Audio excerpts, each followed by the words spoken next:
Okay, some stories from my life.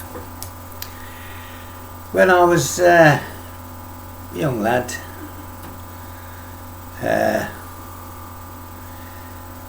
had a passion for driving vehicles. As I wasn't old enough to drive, I used to drive other people's vehicles, mostly without their permission. But it wasn't to go ragging them about and whatever. I just wanted to explore the country, really, by road. And I even used to steal lorries and go driving off in them. Anyway, it's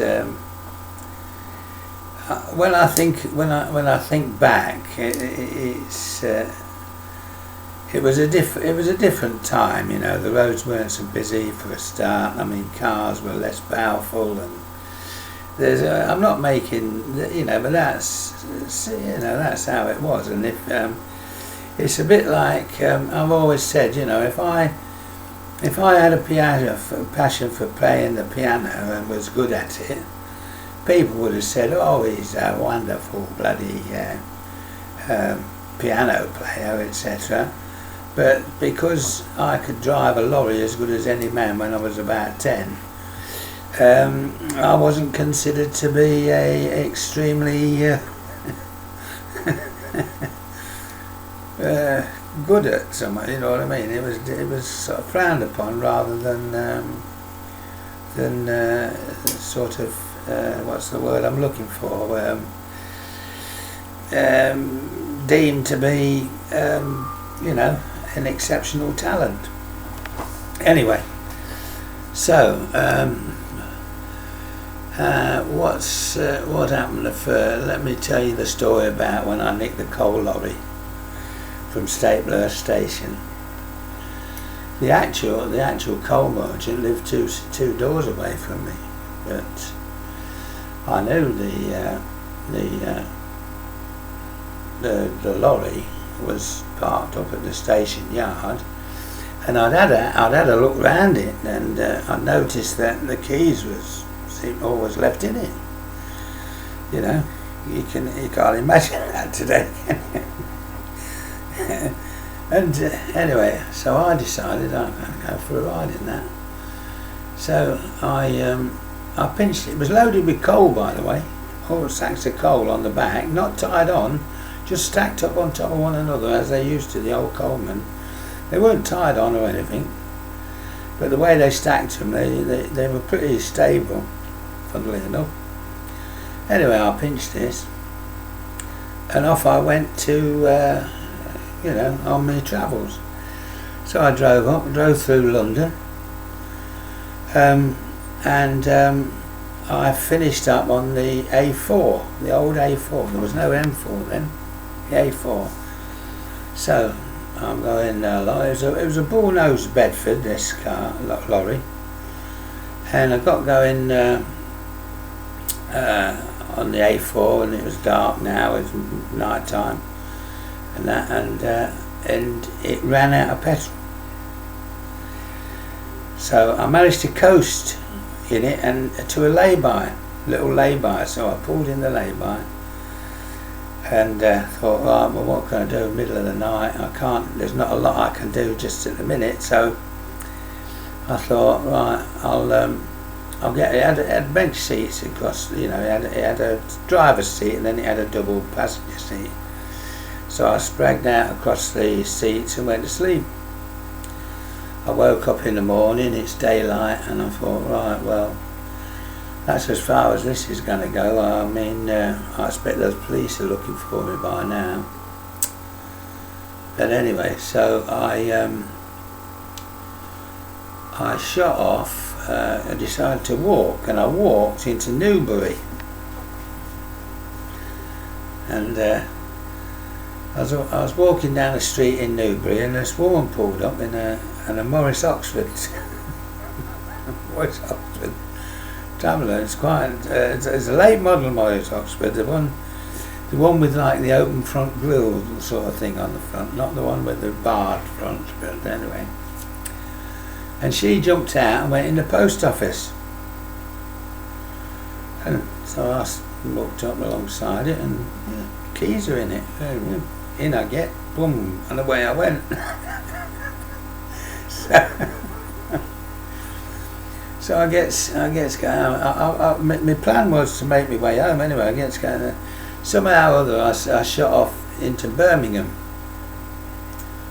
Got in Birmingham. I got really lost around Birmingham. But anyway, I managed to. I knew the A5. Went to London, so I got myself out onto the A5 going south, and it ran out of petrol. It ran out of petrol. I'll tell you the name of the place. Flipping heck. It'll come to me. Anyway. And so roll it up, let it coast up onto the grass verge, went to sleep in it. Anyway, about 2 o'clock in the morning, there's a tap tap tap on the window, and there's a policeman there, and he opened the car door and he said, "I know your name," he said. I said, "Oh yeah." He said, "Yeah, your name's Ron McNulty, isn't it?" I said, "Yeah, it is." He said, he says, "Well, I tell you what," he said, "I'm glad I found you and that you're all right, because your parents have been worried about you, you little rascal." So I said, "Oh, all right, yeah." He said, "Anyway, you come with me." He had his push bike with him. Middle of the night, a push bike.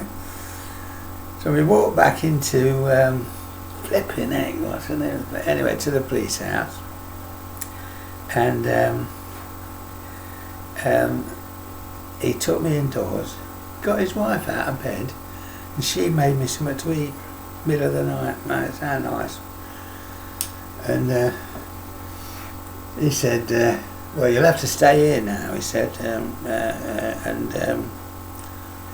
yeah, well, I've already, I've found your parents, and your dad is going to come and pick you up. So, right, okay. So, that's what happened. My dad come. He wasn't too pleased with me. And he picked me up and took me home, and I went to court, and got sent to remand home initially, and that.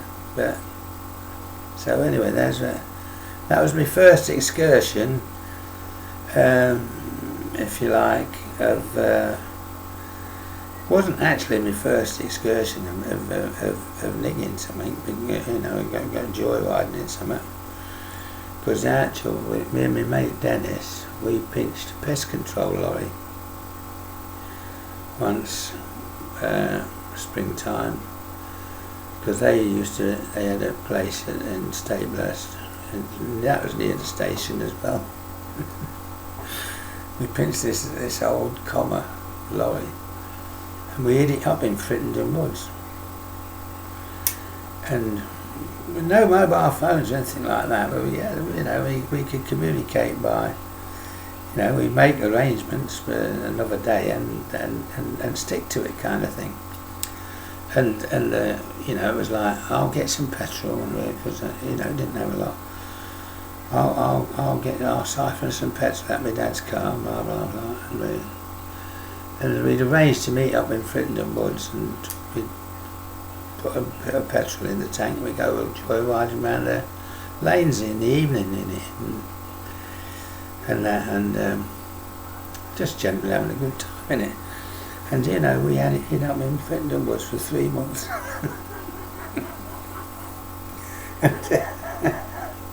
and anyway, we arranged to meet one night, one evening, and I cycled across to Frittenden and met up with Dennis, and we gets into the woods and it's gone. So we pretended we was just there looking for conkers or something, I don't know. But we tried to look innocent because we thought, well, maybe the police are watching to see who comes to pick it up. But no, we never ever got found out about that.